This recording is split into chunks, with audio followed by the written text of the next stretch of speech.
প্রিয় ভাইয়ের আমার, হযরত ইব্রাহিম আলাইহিস সালাম এবং তার সন্তানের এই কাহিনী আল্লাহ রাব্বুল আলামিন সূরাতুস সাফফাতের 102 নম্বর আয়াত থেকে নিয়ে 108 নম্বর আয়াত পর্যন্ত মূল 6টি আয়াতের মধ্যে সবিস্তারে আল্লাহ তাআলা আলোচনা করেছেন।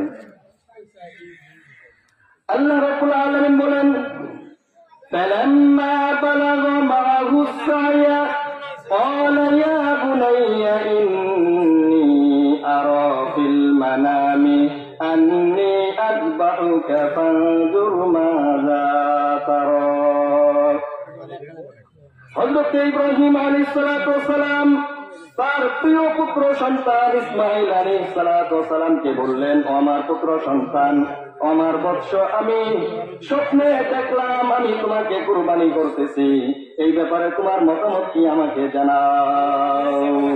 প্রিয় ভাইয়ের আমার, নবী আলাইহিস সালাম যে স্বপ্ন দেখেন সেই স্বপ্ন নিছক কোনো স্বপ্ন নয়, বরং প্রত্যেক নবী যে স্বপ্ন দেখেন সেই স্বপ্ন হল ওহী, অর্থাৎ আল্লাহ রাব্বুল আলামিন স্বপ্নের মাধ্যমে প্রত্যেকটা নবীর কাছে ওহী অবতীর্ণ করেন। হযরত ইসমাঈল আলাইহিস সালাম বুঝতে পারলেন আমার বাবা যে স্বপ্ন দেখেছেন এই স্বপ্ন নিছক কোনো স্বপ্ন নয়, বরং এই স্বপ্ন হল মহান আল্লাহ রাব্বুল আলামিনের পক্ষ থেকে ইশারা। সুতরাং তিনি বললেন, قال يا أبت افعل ما تؤمر قال يا أبت افعل ما تؤمر ستجدني إن شاء الله من الصابرين। ইসমাঈল আলাইহিস সালাম বললেন, আমার সম্মানিত পিতা, ইয়া আবাতি ইফআল মা তু'মার, আল্লাহ রাব্বুল আলামিন আপনাকে যে আদেশ করেছে আমাকে জবাই করার জন্য, কুরবানি করার জন্য, আপনি সেই আদেশকে বাস্তবায়ন করুন। বলেন সুবহানাল্লাহ। ইসমাঈল আলাইহিস সালামের বয়স কত তখন? এক বর্ণনায় পাওয়া যায় তখন তার বয়স সর্বোচ্চ 13 বছর। আরেক বর্ণনায় পাওয়া যায় তখন ইসমাঈল আলাইহিস সালাম কেবলমাত্র তার পিতার সাথে হাঁটা চলা শিখতেছেন, হাঁটা চলা করতে পারতেছেন। তাহলে বলেন তিনি কি বালেগ হয়েছেন নাকি নাবালেগ ছিলেন তখনও? এমন একজন নাবালেগ সন্তানের মুখ থেকে যখন ইব্রাহিম আলাইহিস সালাম এমন বাণী শুনলেন, ধৈর্যের কথা শুনলেন, তখন কি পিতা আনন্দ চিত্তে আনন্দিত হন নাকি দুঃখ পান? প্রিয় ভাইয়ের আমার, ইসমাঈল আলাইহিস সালাম সাথে সাথে এই কথাই বলে দিলেন, ও আমার পিতা, আপনি যখন আমাকে জবাই করবেন আপনি ভাবতে পারেন হয়তো আমি আপনি জবাই করার কারণে ছটফট করব বা আমি অধৈর্য হয়ে যাব। ও আমার পিতা, শুনে রাখেন, সাতাজিদুনি ইনশাআল্লাহু মিনাস সাবিরিন, আপনি আমাকে ধৈর্যশীল ব্যক্তিদের মধ্যে অন্তর্ভুক্ত পাবেন। বলেন সুবহানাল্লাহ। প্রিয় ভাইয়েরা আমার, হযরত ইসমাঈল আলাইহিস সালাম মাত্র সর্বোচ্চ 13 বছর বয়স, কিন্তু তিনি যেই কথা বলেছেন আল্লাহ রাব্বুল আলামিনের কাছে তার কথা এতটাই পছন্দনীয় মনে হয়েছে, সেই কথা হুবহু কোরআনের আয়াত হিসেবে আমাদের প্রিয় নবী মুহাম্মদ সাল্লাল্লাহু আলাইহি ওয়াসাল্লামের উপর নাযিল করে দিয়েছেন। এবার পিতা পুত্র দুজনেই প্রস্তুত হয়ে গেলেন জবাইয়ের কাজ সম্পন্ন করার জন্য। এরপর আল্লাহ রাব্বুল আলামিন বলতেছেন, ফালাম্মা আসলামা ওয়া তাল্লাহু লিল জাবিন, পিতা এবং পুত্র দুজনেই আল্লাহ তাআলার কাছে আত্মসমর্পণ করলেন, দুজনেই আল্লাহর বিধানকে বাস্তবায়ন করার জন্য প্রস্তুতি নিলেন। ইমাম ইবনে কাসির রাহমাতুল্লাহি আলাইহি তার বিখ্যাত তাফসীর গ্রন্থ তাফসীর ইবনে কাসিরের মধ্যে এই আয়াতের ব্যাখ্যায় লেখেন, হযরতে ইব্রাহিম আলাইহিস সালাম হযরতে ইসমাঈলকে উপর করে শোয়ায়ে তার গলায় ছুরি দিয়ে বারবার করে কাটার চেষ্টা করতেছিলেন। আল্লাহ রাব্বুল আলামিন ছুরিকে আদেশ করলেন, ও ছুরি, আমার হাবিব, আমার খলিল, যতই কাটার চেষ্টা করুক তুমি কাটবে না। আল্লাহ রাব্বুল আলামিন যখন ছুরিকে নিষেধ করে দিলেন তখন কি ছুরির ক্ষমতা আছে ইসমাঈল আলাইহিস সালামের গলা কাটার? কি বলেন আছে? ইব্রাহিম আলাইহিস সালাম বারবার চেষ্টা করতেছেন, গলা কাটে না। আল্লাহ রাব্বুল আলামিন ডাক দিলেন, ওয়ানাদাইনাহু আইয়া ইব্রাহিম قد صدقت الرؤيا إنا كذلك نجزي المحسنين। আল্লাহ আল্লাহ রাব্বুল আলামিন ডাক দিলেন, আইয়া ইব্রাহিম, ও আমার খলিল ইব্রাহিম, قد صدقت الرؤيا, আমি আল্লাহ রাব্বুল আলামিন তোমাকে যে স্বপ্ন দেখিয়েছি তুমি সেই স্বপ্নটা বাস্তবায়ন করেছো, সত্যে পরিণত করেছো। বলেন সুবহানাল্লাহ। ইন্না কাযালিকা নাজিল মুহসিনিন, আমি তো তোমার কাছে তোমার সন্তানকে কুরবানি চাই নাই, বরং আমি তোমার কাছে পরীক্ষা করেছি, তোমার তাকওয়া দেখেছি, আমার প্রতি তোমার ভালোবাসা দেখেছি, আর তুমি সেই ভালোবাসার পরীক্ষায় উত্তীর্ণ হয়ে গেছো। বলেন সুবহানাল্লাহ। প্রিয় ভাইরা আমার, আল্লাহ রাব্বুল আলামিন বললেন, ইন্না হাযা লাহুয়াল বালাউল মুবিন, ইব্রাহিম আমি তোমাকে যে স্বপ্ন দেখিয়েছি তোমার সন্তানকে কুরবানি করার জন্য যে আদেশ করেছি, এটা হলো একটা মহা পরীক্ষা, একটা মহা পরীক্ষা।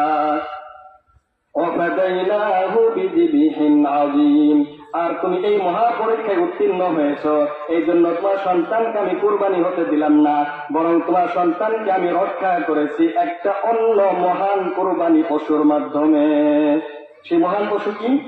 আল্লাহ রাব্বুল আলামিন হযরত জিবরাইল আলাইহিস সালাতু ওয়াস সালামকে বললেন, জিবরাইল, আমার খলিল ইব্রাহিম পরীক্ষায় উত্তীর্ণ হয়েছে, তার সন্তানকে কুরবানি করার আর প্রয়োজন নাই, তুমি জান্নাত থেকে একটা দুম্বা নিয়ে যাও, ওই স্থানে ইসমাইলের স্থলে তুমি সেই দুম্বাকে রেখে দাও, আমার খলিল ইব্রাহিম যেন সেই দুম্বাকে কুরবানি করতে পারে।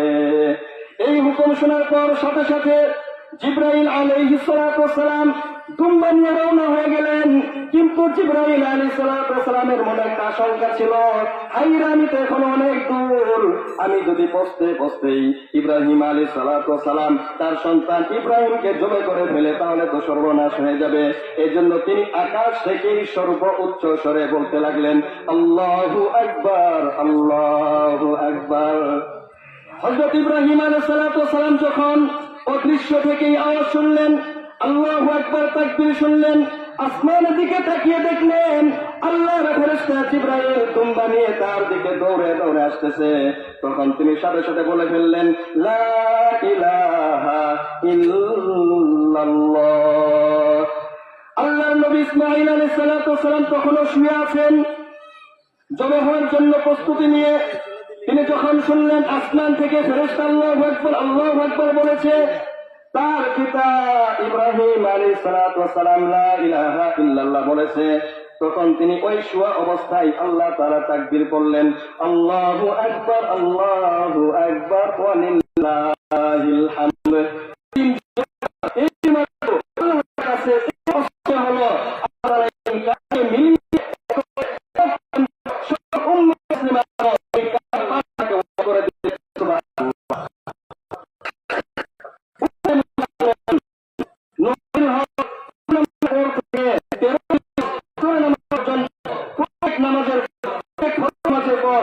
পুরুষ অথবা নারী প্রত্যেকের জন্য আল্লাহু আকবার, লা ইলাহা ইল্লাল্লাহু, আল্লাহু আকবার, আল্লাহু আকবার, ওয়া লিল্লাহিল হামদ। এটি একবার করে করা আল্লাহ ওয়াজিব করেছেন। সুবহানাল্লাহ। প্রিয় ভাইরা, এবার যখনই জিবরাইল আলাইহিস সালাতু ওয়াস সালাম সেই দুম্বা নিয়ে আসলেন, ইব্রাহিম আলাইহিস সালাতু ওয়াস সালাম ইসমাঈল আলাইহিস সালাতু ওয়াস সালামের পরিবর্তে সেই দুম্বাকে জবাই করলেন আল্লাহ তাআলার জন্য। এই ঘটনা আল্লাহ তাআলার কাছে এত পছন্দনীয় হলো, আল্লাহ পাক রব্বুল আলামিন বলতেছেন, ওয়া তারাকনা আলাইহি ফিল আখিরিন। আল্লাহ তাআলা বললেন, এই ঘটনা আমার কাছে এত বেশি পছন্দনীয় হয়ে গেল, এই জন্য আমি ইব্রাহিমের এই আদর্শকে পরবর্তী সকল উম্মতের জন্য আদর্শ হিসেবে রেখে দিলাম। বলেন সুবহানাল্লাহ। আল্লাহ রাব্বুল আলামিন এই ঘটনাকে ইব্রাহিমের স্মৃতি হিসেবে, ইব্রাহিমের আদর্শকে উজ্জীবিত করার জন্য, জীবিত রাখার জন্য, পরবর্তী সকল উম্মতে মুসলিমার জন্য এই পশু কুরবানিকে আল্লাহ তাআলা ওয়াজিব করে দিয়েছেন। বলেন সুবহানাল্লাহ। প্রিয় ভাইরা আমার, হাদিসে নাকি ইরশাদ হয়েছে, قال أصحاب رسول الله صلى الله عليه وسلم ما هذه الأضاحي। আল্লাহ নবী সাহাবে কেরাম সাল্লাল্লাহু আলাইহি ওয়াসাল্লামের সাহাবায়ে কেরাম নবীজি সাল্লাল্লাহু আলাইহি ওয়াসাল্লামকে প্রশ্ন করলেন, ইয়া রাসূলুল্লাহ মা হাযিহিল আদাহি, এই কুরবানি জিনিসটা কি? আল্লাহ নবী সাল্লাল্লাহু আলাইহি ওয়াসাল্লাম জবাব দিলেন, সুন্নাতু আবিকুম ইব্রাহিম, এই কুরবানি হলো তোমাদের জাতির পিতা ইব্রাহিম আলাইহিস সালাতু ওয়াস সালামের সুন্নাত তথা তরিকা আদর্শ। এবার সাহাবায়ে কেরাম জিজ্ঞাসা করলেন, ফামা লানা ফিহা ইয়া রাসূলুল্লাহ, যদি আমরা এই কুরবানি করি তবে এর আমাদের প্রতিদান কি পাবো? আল্লাহ রাসূল সাল্লাল্লাহু আলাইহি ওয়াসাল্লাম বললেন, বিকুল্লি শারাতিন হাসারাতুন, যদি তোমরা কুরবানি করো আল্লাহ রাব্বুল আলামিন তোমাদেরকে পশুর প্রত্যেকটা পশমের বিনিময়ে আল্লাহ তাআলা তোমাদেরকে একটা করে নেকি দান করবেন। বলেন সুবহানাল্লাহ। সাহাবায়ে কেরাম আশ্চর্য হয়ে গেলেন, প্রশ্ন করলেন, ফামাসুর ইয়া রাসূলুল্লাহ, তাহলে তো ভেড়ার পশম আর অনেক বেশি, আল্লাহ তাআলা এই ব্যাপারে আমাদেরকে কি করবেন? আল্লাহ রাসূল সাল্লাল্লাহু আলাইহি ওয়াসাল্লাম জবাব দিলেন, বিকুল্লি শারাতিন মিনাস সুফি হাসারাতুন, ভেড়ারও প্রত্যেকটা পশমের বিনিময়ে আল্লাহ রাব্বুল আলামিন তোমাদেরকে নেকি দান করবেন। বলেন সুবহানাল্লাহ। প্রিয় ভাইয়েরা আমার, এই হলো কুরবানির ইতিহাস, এই হলো আমাদের জন্য কুরবানির বিধান। আল্লাহ রাব্বুল আলামিন এই বিধানকে উম্মতে মুসলিমার জন্য, উম্মতে মুহাম্মদী সাল্লাল্লাহু আলাইহি ওয়াসাল্লামের জন্য এই কুরবানিকে ওয়াজিব করে দিয়েছেন, অত্যাবশ্যকীয় দিয়ে করে দিয়েছেন। এই জন্য আল্লাহ রাসূল সাল্লাল্লাহু আলাইহি ওয়াসাল্লাম বলেছেন, আমার উম্মতের যেই ব্যক্তির কুরবানি করার সামর্থ্য আছে, এরপরও যে ব্যক্তি কুরবানি করে না, সেই ব্যক্তি যেন আমাদের ঈদগাহে উপস্থিত না হয়। বলেন নাউযুবিল্লাহ। কত বড় ধমকি দিয়েছেন আমাদের প্রিয় নবী মুহাম্মদ রাসূলুল্লাহ সাল্লাল্লাহু আলাইহি ওয়াসাল্লাম। প্রিয় ভাইয়েরা আমার, যেহেতু কুরবানি অত্যন্ত গুরুত্বপূর্ণ একটা আমল, এই জন্য এই কুরবানি কখন কার জন্য কবুল হবে আর কার জন্য কবুল হবে না, এই বিষয়টা আমাদের জন্য জানা দরকার আছে নাকি নাই? আমি আপনাদের সামনে অতি সংক্ষেপে বলতে চাই, 4 ব্যক্তি এমন রয়েছে যে